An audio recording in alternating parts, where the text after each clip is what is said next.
Vamos a leer la palabra del Señor honrando al Padre, al Hijo y al Espíritu Santo. Y la iglesia dice: amén. Segundo libro de Samuel, capítulo número 9, verso 1. Dice la palabra del Señor: dijo David: ¿ha quedado alguno de la casa de Saúl a quien haga yo misericordia por amor de Jonatán? Y había un siervo de la casa de Saúl que se llamaba Siba, al cual llamaron para que viniese a David. Y el rey le dijo: ¿eres tú Siba?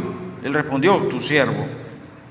El rey le dijo: ¿no ha quedado nadie de la casa de Saúl a quien haga yo misericordia de Dios? Y Siba respondió al rey: aún ha quedado un hijo de Jonatán, lisiado de los pies. Entonces el rey le preguntó: ¿dónde está? Y Siba respondió al rey: he aquí, está en casa de Maquir, hijo de Amiel, en Lodobar. Entonces envió el rey David y le trajo de la casa de Maquir, hijo de Amiel, de Lodebar. Y vino Mefiboset, hijo de Jonatán, hijo de Saúl, a David, y se postró sobre su rostro e hizo reverencia. Y dijo David: Mefiboset. Y él respondió: he aquí tu siervo. Y le dijo David: no tengas temor, porque yo a la verdad haré misericordia contigo por amor de Jonatán tu padre, y te devolveré todas las tierras de Saúl tu padre, y tú comerás siempre a mi mesa. Gloria a Jesús. Vamos a leerlo hasta ahí en este momento, hermano. Recordando un poco referente a lo que había pasado anteriormente. Saúl era el rey en Israel, pero debido a su soberbia y arrogancia, pues el Señor lo corta y escoge en su lugar a David para que reinase sobre Israel. Pero tuvieron que pasar alrededor de más o menos 15 años como para que se diese ese momento en el cual David comenzara a reinar. 15 años para que comenzara a reinar sobre Judá y 18 años para que comenzara a reinar sobre todo Israel, porque pasaron 3 años todavía en el cual en ese tiempo hubo una pequeña, por decir así, guerra entre la casa de David, entre la casa de Saúl, que se resistía todavía a querer estar en el reino. Pero no prevaleció eso, cada día iba menguando hasta que llegó un momento en el cual todos los patriarcas de las 11 tribus del norte hicieron pacto con David y dijeron: queremos que tú reines sobre todos nosotros. Y ahí comenzó David a reinar. Obviamente, siempre se da una situación, ¿no? Muerto el rey, dice, viva el rey. Era necesario que para que David pudiera comenzar a reinar, Saúl tuviera que morir. Y obviamente no solamente Saúl era el que tenía que morir, sino todo aquel familiar de Saúl que pudiera reclamar la corona. Todo aquel que pudiera. Obviamente, como el reino comenzaba con Saúl, no podían haber hermanos de Saúl que pudieran ellos reclamar el derecho, porque el derecho comenzaba en Saúl. Entonces, de Saúl en adelante es como se podía entonces haber un heredero. Podía ser un hijo, un nieto, un bisnieto de Saúl al cual pudiera él reclamar. Obviamente estaba esta situación, ¿no? Que en el tiempo de guerra pudieron haber muerto. De hecho, los hijos de Saúl, tanto Saúl como los hijos de Saúl, murieron en una guerra contra los filisteos.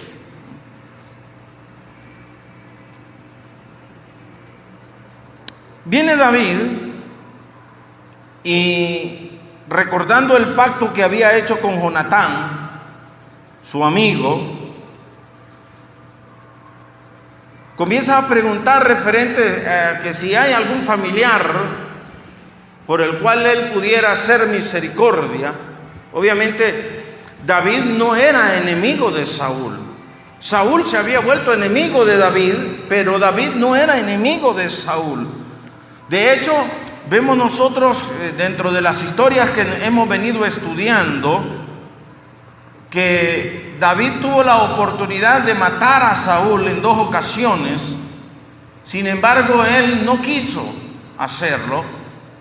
Siempre él se mantuvo en la posición: del impío saldrá la impiedad. No será de mi mano que muera el ungido de Jehová. Estas palabras, que son muy importantes que nosotros podamos atesorarlas, el saber de que es algo a lo cual nosotros debemos de tener siempre a la memoria, ¿no? Principalmente en aquellos momentos en los cuales tal vez por la euforia y la pasión de un sentimiento contrario, nosotros podamos sentir, ¿no?, ese sentimiento, valga la redundancia, de querernos vengar referente a alguna situación.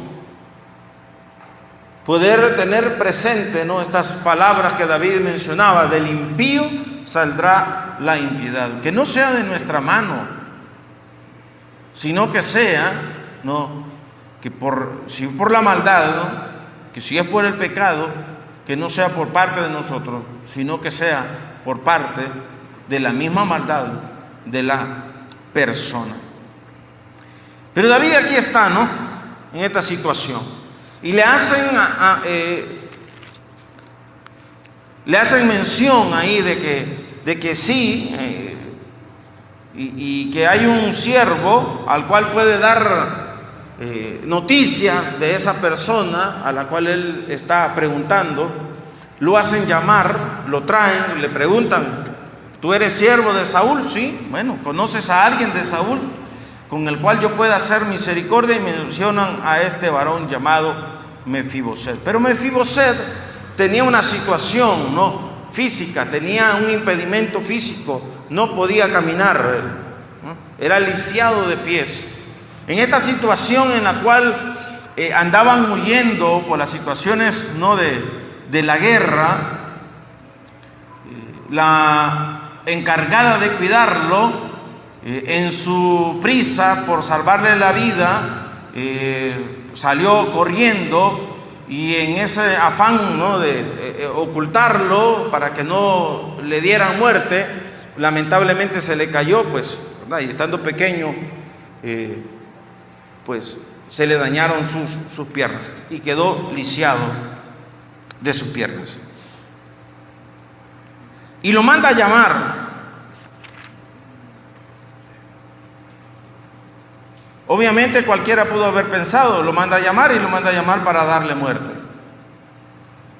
El mismo Mefiboset pudo haber pensado también: me manda a llamar, y me manda a llamar como para que no quede rastro alguno, ni oportunidad alguna, como para que algún heredero de Saúl pueda reclamar la corona. Pero David le dice: no tengas temor, no tengas temor, porque yo a la verdad haré contigo misericordia por amor de Jonatán tu padre, y te devolveré todas las tierras de Saúl tu padre, y tú comerás siempre en mi mesa. Mire, esta parte aquí es importante, cuando le dice de que le va a devolver todas las cosas, le va a devolver todo lo que le pertenece, todo lo que le pertenece a Saúl. Y obviamente cuando dice que le va a devolver todo, es que, mira, había una situación que la ley hablaba acerca de las heredades. Y las heredades se transferían de generación en generación. Y para mantener un orden, pues obviamente aquí había que establecer, ¿no?, una línea de sucesión por cada familia. Y esa línea de sucesión estaba con una raíz principal a la cual se marcaba con la primogenitura. El primogénito era el que recibía la mejor parte de esa heredad. De esa manera era como entonces se mantenía se respetaba esa línea de sucesión, de manera que no se armara relajo entre las tribus de Israel.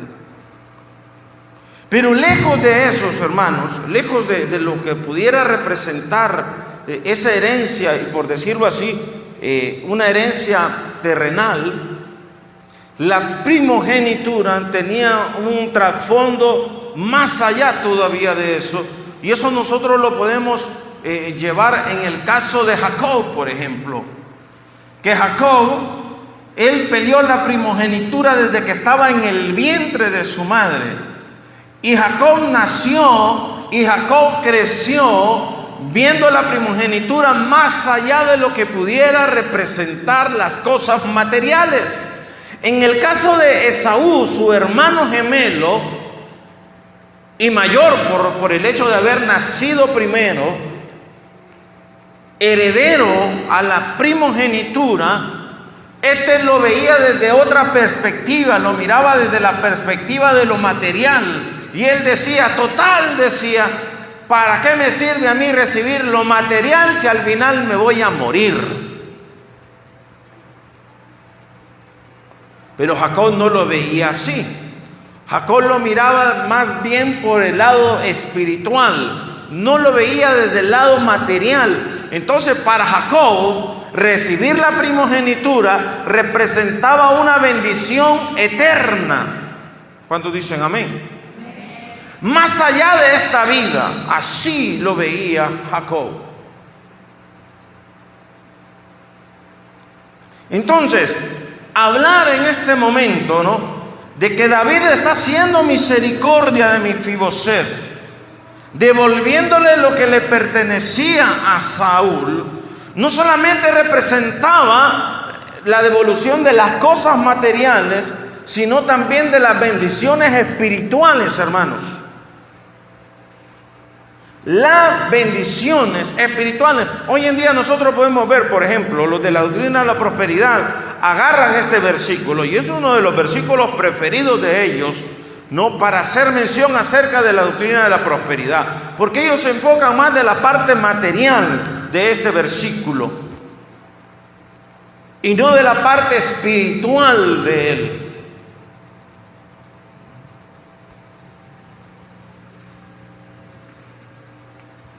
Para que podamos entender un poquito más, vamos a irnos a Números. No quiero que pierda la cita esta.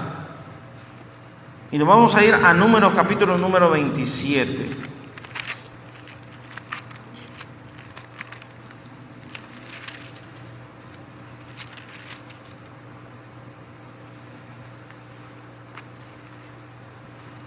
Verso número 1. Dice la palabra del Señor. Vinieron las hijas de Zelofehad, hijo de Efer, hijo de Galaad, hijo de Maquir, hijo de Manasés, de la familia de Manasés, hijo de José, los nombres de las cuales eran Maala, Noa, Ogla, Milca y Tirsa. 5 hijas. Y se presentaron delante de Moisés y delante del sacerdote Eleazar y delante de los príncipes y de toda la congregación a la puerta del tabernáculo de reunión, y dijeron: nuestro padre murió en el desierto, y él no tuvo en la compañía de los que se juntaron contra Jehová en el grupo de Coré, sino que en su propio pecado murió y no tuvo hijos. ¿Por qué será quitado el nombre de nuestro padre de entre su familia? Por no haber tenido hijos. Danos heredad entre los hermanos de nuestro padre. Y Moisés llevó su causa delante de Jehová, y Jehová respondió a Moisés diciendo: bien dicen las hijas de Zelofehad, les darás la posesión de una heredad entre los hermanos de su padre, y traspasarás la heredad de su padre a ellas, y a los hijos de Israel hablarás diciendo: cuando alguno muriere sin hijos, traspasaréis su heredad a su hija, Y si no tuviere hijas, daréis su heredad a sus hermanos. Y si no tuviere hermanos, daréis su heredad a los hermanos de su padre. Y si su padre no tuviera hermanos, daréis su heredad a su pariente más cercano de su linaje. Y de este será, y para los hijos de Israel, esto será por estatuto de derecho, como Jehová mandó a Moisés. Me llama la atención esa parte ahí, ¿no?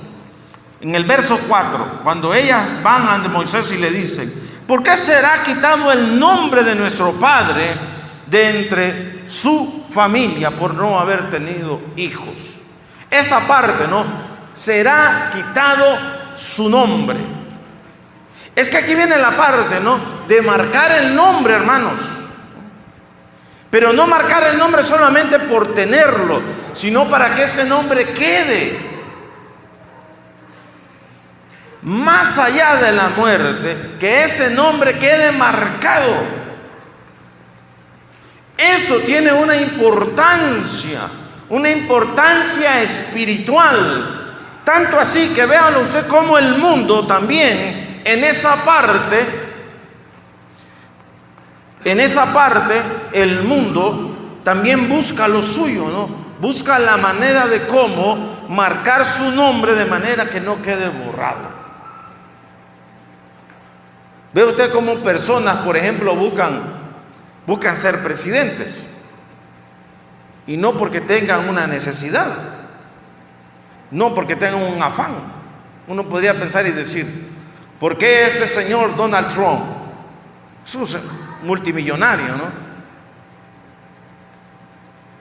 La mayoría de los millonarios ni siquiera les interesa andar en la política. No les interesa. Pero en el caso de este señor se interesó en meterse en la política, y muchos analistas llegan a la misma conclusión de que simple y sencillamente lo que él buscó era dejar su nombre marcado para que no sea borrado. Hay otras personas que buscan inmortalizar su nombre haciendo algo, creando una fundación, por ejemplo. Vea usted, por ejemplo, en Honduras, un señor llamado Rafael Ferrari, y él buscó la manera de cómo su nombre quedara inmortalizado, de manera que quedara marcado en Honduras, en la historia de Honduras. ¿Y qué hizo? Ni siquiera fue por la empresa, ¿no? Sino por la fundación que él creó, Fundación Teletón. Y buscó la manera de cómo quedara inmortalizado su nombre de esa manera. Hubo otro varón también, Don Pepe. Hace tiempo murió este señor, pero todavía se habla de Don Pepe. ¿Por qué? Porque él buscó la manera de cómo hacer que su nombre quedara inmortalizado. O sea, el ser humano tiene también ese anhelo, ¿no? Pero obviamente nosotros entendemos, hermanos, que la única manera, la única forma de poder inmortalizar nuestro nombre se llama Jesucristo. A través, hermanos, de la muerte que Jesucristo hizo en la cruz del Calvario, con la cual nos da a nosotros esa esperanza de que nosotros podamos participar de una herencia incorruptible en los cielos por toda una eternidad. ¿Cuánto le alaban al Señor?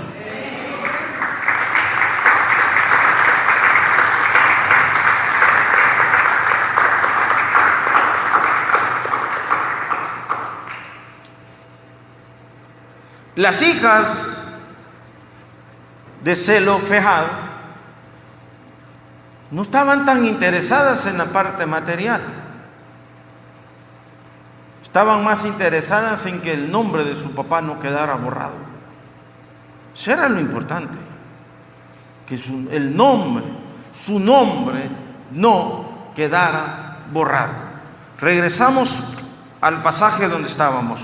Segundo libro de Samuel, capítulo número 9, en el verso número 8, leemos ahí: Mefiboset, él inclinándose, dijo: ¿quién es tu siervo para que mires a un perro muerto como yo. Mefiboset así se presentaba y él decía: ¿quién soy yo para que mires a un perro muerto? Porque él expresaba de esa manera así: un perro muerto. Porque realmente así se sentía él. Porque su nombre estaba borrado. Porque realmente no existía él. No existía. El nombre de Saúl estaba borrado. Y no había esperanza alguna de que alguien pudiera revivir nuevamente ese nombre, o las esperanzas de que ese nombre volviera a surgir.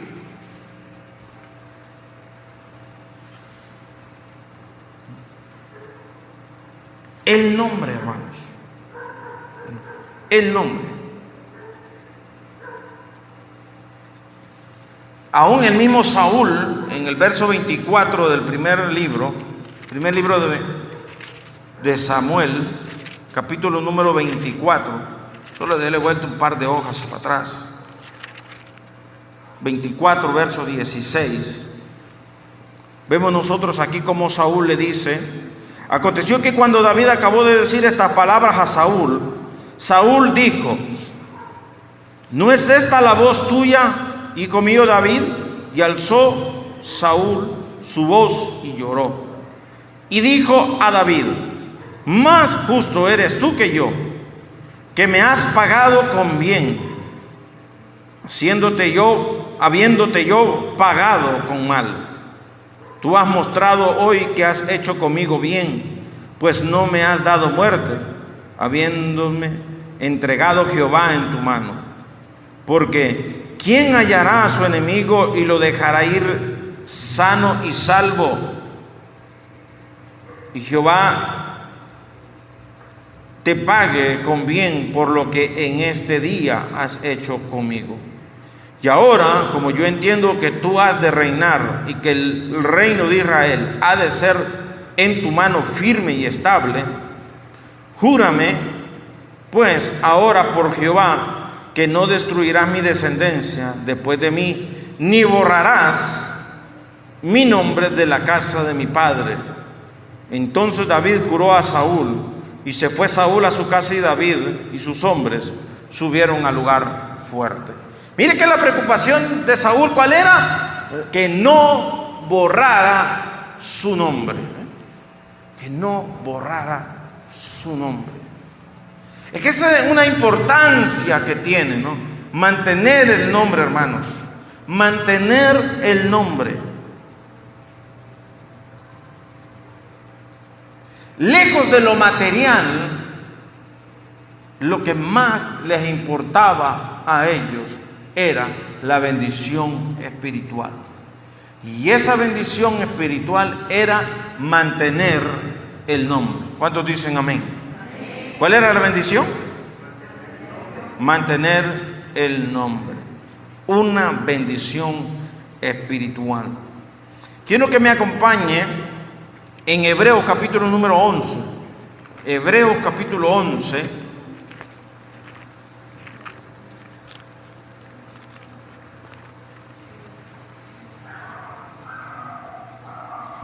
Verso número 8. Por la fe Abraham, siendo llamado, obedeció para salir al lugar que había de recibir como herencia. Y salió sin saber a dónde iba.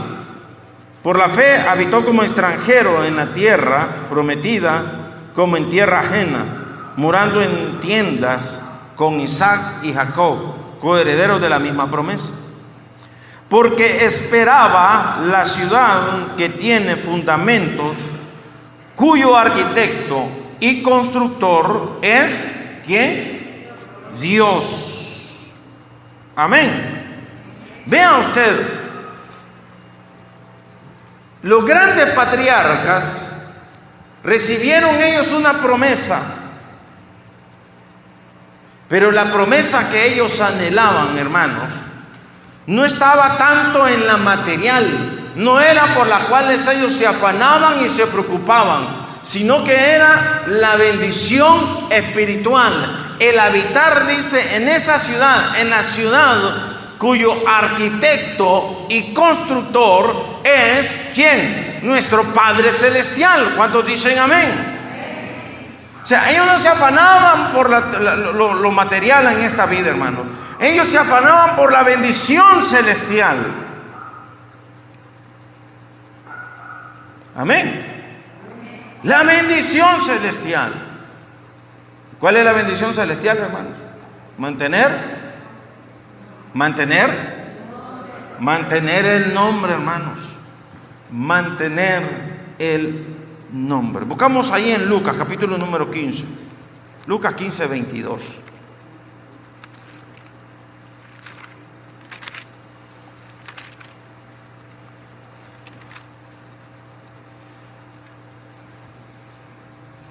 Pero el padre dijo a sus siervos: sacad el mejor vestido y vestidle, y poned un anillo en su mano y calzado en sus pies. Aquí se está refiriendo al hijo pródigo. El hijo pródigo, aquel que le pide todos sus bienes a su padre, lo que le corresponde, se va y lo desperdicia todo, vende todo lo que tenía, y después, cuando estaba en calamidad, reflexiona, regresa a su padre en harapos, sucio, maloliente, descalzo,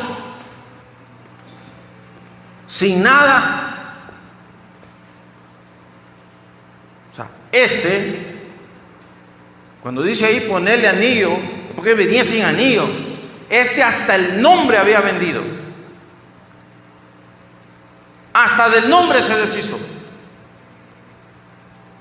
El anillo representaba eso.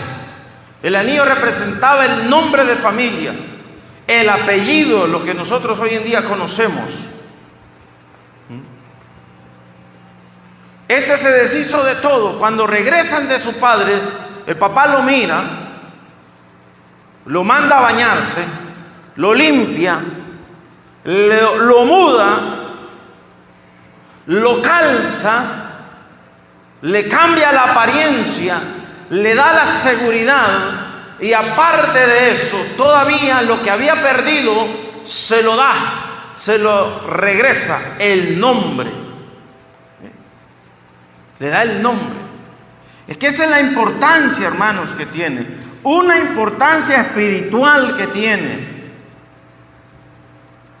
el mantener el nombre. En Apocalipsis capítulo número 3, leemos nosotros ahí, hermanos. Vamos a leer capítulo 3.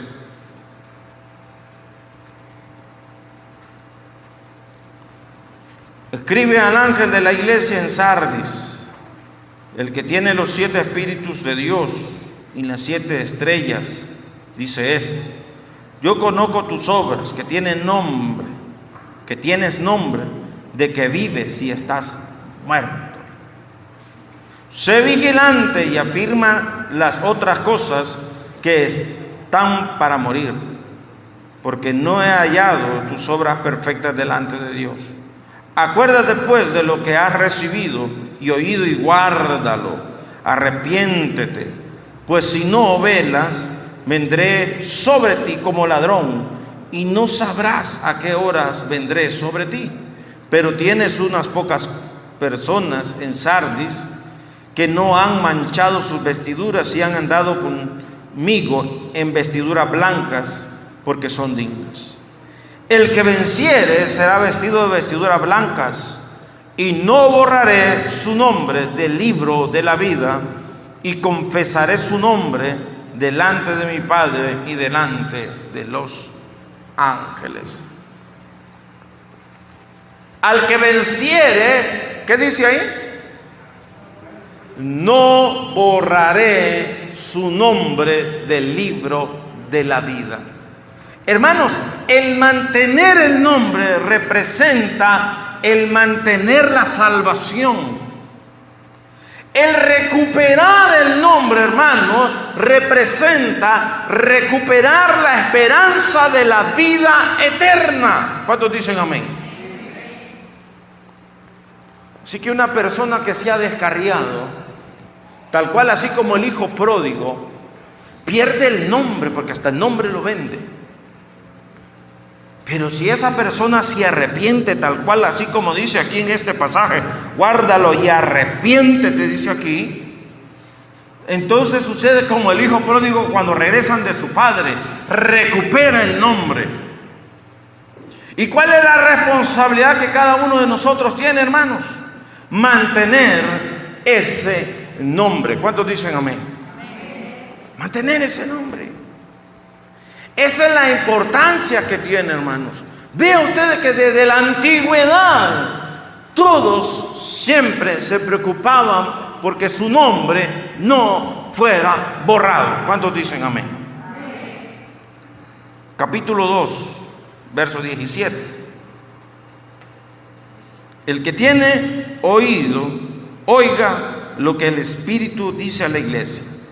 Al que venciere daré de comer del maná escondido, y le daré una piedrecita blanca, y en la piedrecita escrito, ¿un qué?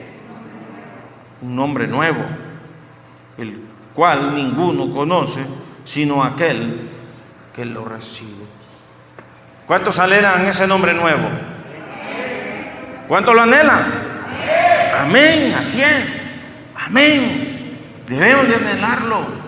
Si los antiguos lo anhelaban, si los antiguos no se afanaban por lo material, sino que veían lo espiritual, hermano, ¿cuánto más nosotros que estamos más cerca todavía?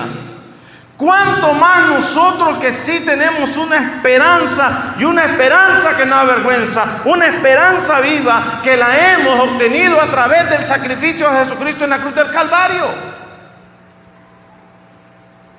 Y recibimos esa bendición, ¿no?, de alcanzar ese nombre, de mantenernos en ese nombre, de tener esa bendición.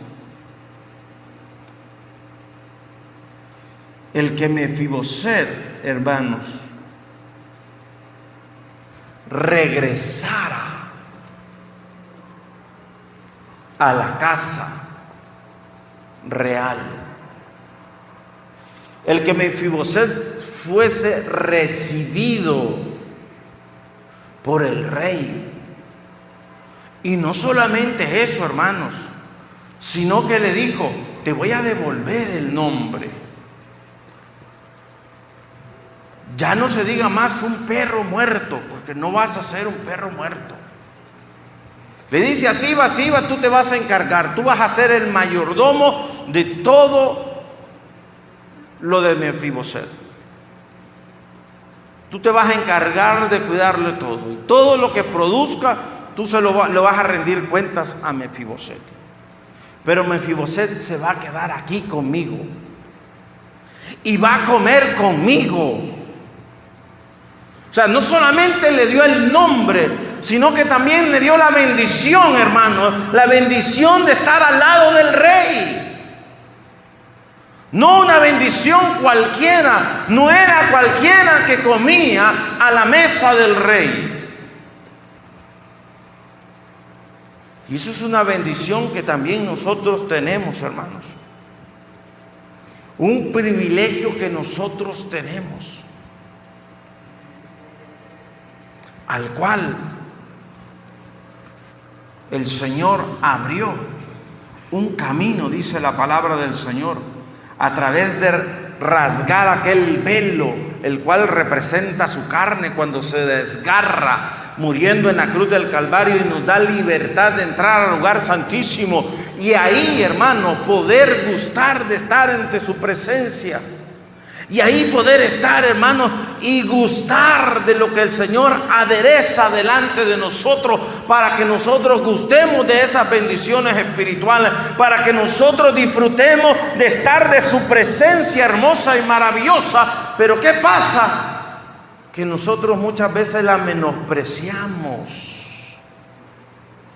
Lo que para Mefiboset en ese momento era una grande bendición, volver nuevamente a la vida, que su nombre nuevamente volviera a existir, hermano, y poder estar allí a la mesa del rey era una grande bendición que también nosotros hemos gustado y recibido a través de Jesucristo, pero muchas veces nosotros la menospreciamos.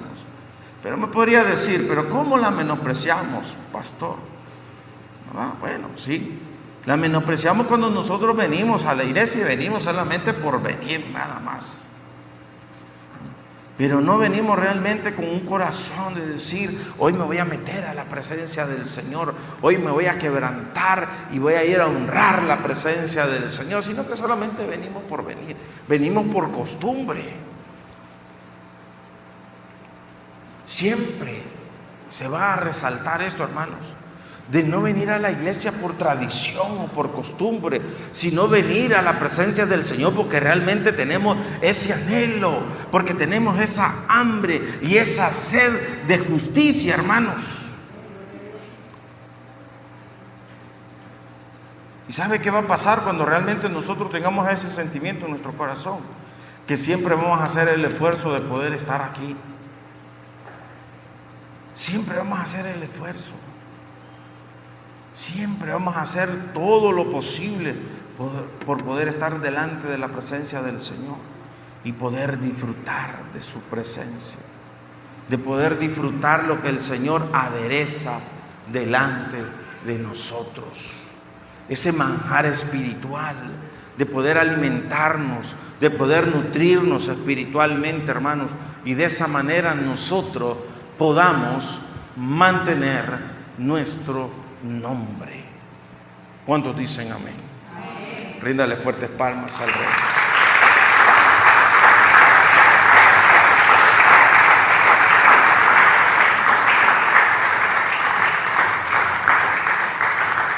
Lo de Mefiboset, lejos de recibir una bendición material, representa más una bendición espiritual.